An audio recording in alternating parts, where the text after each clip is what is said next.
Šiandieninėje statyboje susiduriama su vis naujais iššūkiais. Siekiant energijos taupimo, ekonominio efektyvumo, statybų rinkoje naudojamos pažangios technologijos, atsiranda naujos medžiagos. Langų bei durų gamintojai taip pat susiduria su naujais iššūkiais. Ar naujos statybos, ar renovuojamuose pastatuose susiduriama su situacija, kai langai turi būti montuojami apšiltinimo sluoksnyje. Kai sienos susideda iš kelių sluoksnių, pavyzdžiui, mūras plus apšiltinimo sluoksnis. Iki šiol montuojant langus apšiltinimo sluoksnyje dažniausiai buvo naudojami metaliniai tvirtinimo elementai, tai įvairūs specialiai gaminami kampai, kronšteinai ar montavimo plokštelės. Tačiau tai nėra pats efektyviausias montavimo būdas apšiltinimo sluoksnyje. Visų pirma, dėl kelių esminių priežasčių. Metalinius kronšteinus sudėtinga tvirtinti į šiuolaikinius sakytus ar dėl kitų priežasčių trapius blokelius. Taip pat montuojant langą, kiekvieną kronšteiną reikia parinkinėti praktiškai individualiai, būtent dėl skirtingų lango gabaritų, skirtingų svorių, varstymo krypčių. Taip pat metalinis kronšteinas yra puikus šalčio laidininkas ir sudaro šalčio tiltą jūsų namus. Naudojant metalinius kronšteinus, taip pat susiduriama su sunkumais sprendžiant lango montavimo siūlės sandarumą. Norint išvengti visų šių išvardintų problemų,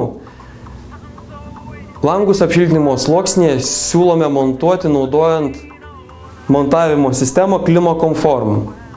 Ji patraukli dėl keletos savo unikalių savybių. Visų pirma, sistema lengvai apdirbama paprastais įrankiais, kad ir pavyzdžiui medžio apdirbimo įrankiais. Sistemą sudaro vos 3 artikulai, tai yra pats profilis, klijai ir montavimo varžtai, kuriuos šiandien naudoja praktiškai kiekvienas langų montuotojas. Sistema taip pat yra labai lengva, todėl ji bus patraukli montuotojui ar bet kuriam darbuotojui dirbančiam darbo aikštelėje. Pagrindinis šios montavimo sistemos elementas yra Klimakonform profilis. Jis yra itin lengvas, neįgeria drėgmės, jo šilumos laidumo koeficientas yra 0,04. Dėl savo unikalių savybių jis puikiai tinka suformuoti idealiam angokraščiui. Antras nemažiau svarbus sistemos komponentas – tai MS polimero klijai. Jie unikalūs tuo, kad su jais lengva paprasta dirbti prie itin žemų ir itin aukštų temperatūrų. Naudojant juos nereikalingas joks papildomas gruntas, jis veikia taip pat kaip ir hermetikas. Tai sprendžia problemas, kurių prieš tai negalėjome spręsti naudojant metalinius ar bet kokius kitus sankerius. Trečias elementas, kuris reikalingas pilnai sistemai, tai yra standartiniai lango tvirtinimo varžtai. Kitas nemažiau svarbus langų montavimo aspektas yra pačių langų sandarinimas. Kadangi šiuo atveju turime idealią angą, idealiai lygius angokraščius, todėl siūlau naudoti multifunkcinę besiplečiančią montavimo juostą. Juosta yra 3 lygių impregnavimo.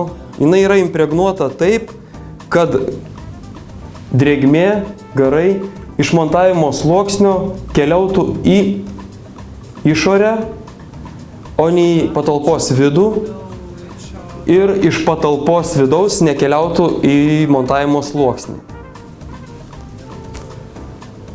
Kad nesupainioti ir teisingai naudoti besiplečiančią juostą, vidinė jos dalis pažymėta žaliu indikatoriumi.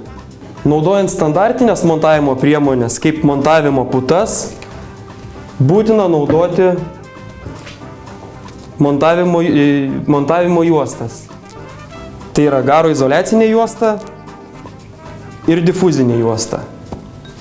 Vidinė ir išorinė žymima skirtingomis spalvomis. Įsidėmėkite, jog langų montavimas prasideda jau planavimo etape.